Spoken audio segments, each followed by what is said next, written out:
दिंडोरी आश्रमाचे मठाधिपती अण्णा मोरे यांच्या विरोधात लैंगिक शोषणासंदर्भामध्ये 3 महिलांच्या तक्रारी आमच्याकडे प्राप्त झालेल्या आहेत। या संदर्भात सविस्तर पत्रकार परिषदी मी घेणार आहे, पोलिसांकडे तक्रारी सुद्धा दाखल करणार आहे। आणखी काही तक्रारी आमच्याकडे प्राप्त होत आहेत, त्यामुळं लवकरच मी नाशिकला सुद्धा जाणार आहे। परंतु दरम्यानच्या काळामध्ये सोनवणे नामक एका महिलेने नाशिकमध्ये येऊन असं सांगितलेलं आहे की आम्ही कुठलीही तक्रार जी आहे ती केलेली नाही।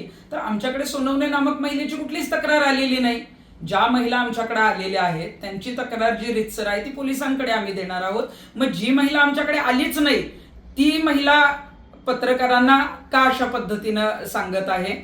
त्या महिलेचं म्हणणं आहे की याच्या आधी अण्णा मोरेंवर त्यांनी दबावापोटी जी आहे ती लैंगिक शोषणाची केस केलेली होती। मग कुणाचा दबाव होता? त्या महिलेने का ती केस केलेली होती? त्या महिलेला सुद्धा न्याय देण्यासाठी आता त्या तक्रारीच्या तळाशी मला जावं लागेल आणि सत्य समोर आणण्यासाठी त्याची चौकशी झाली पाहिजे अशी मागणी जी आहे ती मी नाशिक पोलीस आयुक्त आणि एसपींकडे करणार आहे। आणि खरं सांगायचं तर याच्यामध्ये एखादी महिला जिचा काही संबंधच नाही, जे प्रकरण आम्हाला माहीतच नाही, अशा पद्धतीच्या महिला समोर आणून स्वतःचं पाप झाकण्याचं काम अण्णा मोरे का करतायत हेही हाही प्रश्न मला जो आहे तो मोरेंना विचारायचा आहे। आणि आमच्याकडे आलेल्या ज्या तक्रारी आहेत त्या वेगळ्या महिलांच्या आहेत।